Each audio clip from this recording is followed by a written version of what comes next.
Magandang hapon mga ka-farmers. Meron po akong inihanda dito sa ating pagtatanim. Ito pala yung tataniman natin ng siling panigang. Ayan,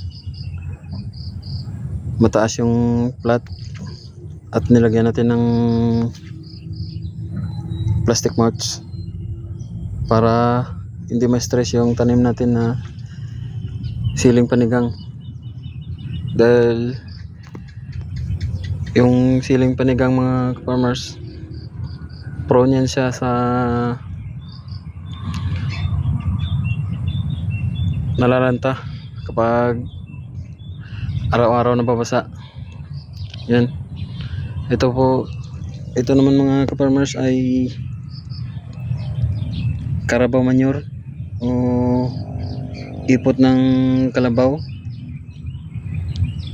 Yan, yung ginagamit natin pang bungkal ng lupa mga ka-farmers. Yan, palita. At dito naman mga ka-farmers, meron tayo dito ang pinaghalong triple 14 at dupus. At ito naman yung butas na lalagyan natin mga ka-farmers. Yan, tinanggalan na natin ng lupa.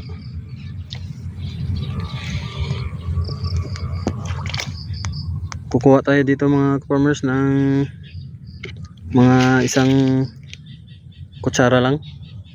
Lagay natin dito. Tapos tatabunan natin ng lupa.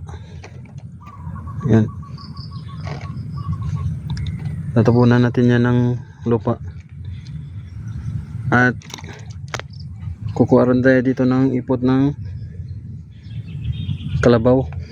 Lagay natin dito. Yan. Pasensya na kayo mga ka-farmers dahil wala tayong tagahawak ng camera. Solo natin to. Yan. Lagay natin dyan yung ipot ng kalabaw. Tapos tatapan natin ng konting lupa. Yan.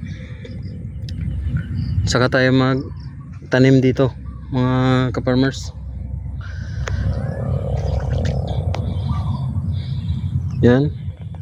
Ganun din dito mga ka-farmers. Maglagay tayo ng konti. Tatabunan natin ng lupa para pag lumaki yung tanim natin mga ka-farmers at naabot na yan ng ugat nya, yan po ang magsisilbing pagkain ng ating tanim mga ka-farmers. Yan, kuha dito tayo ng Carabao manure o ipot ng kalabaw. Lagay natin dito. Yan. Tapos takpan natin ng konting lupa mga farmers at magtatanim din tayo dito. Yung transplanting pala mga ka-farmers ay ginagawa tuwing hapon, yung wala nang masyadong hindi na mainit yung sikat ng araw, para yung recovery ng ating tanim mula hapon buong gabi.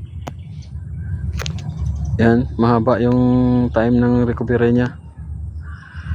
Tapos kung tuwing umaga kapag mainit, pwede rin natin siya gamitan ng ng saging. Takpan natin para hindi siya ma-stress sa init. Pero kapag malamig naman yung panahon mga ka-farmers, hindi na yan kailangan.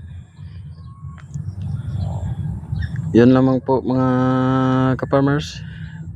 Disclaimer lamang, hindi po tayo expert sa pagtatanim. Ito ay base lamang sa aming experience na ginagawa dito sa aming taniman. Kung kung nagustuhan niyo po yung aking video, paki-like, share and comment mga ka-farmers. Maraming salamat. Update ko po kayo sa susunod na gagawin kong video.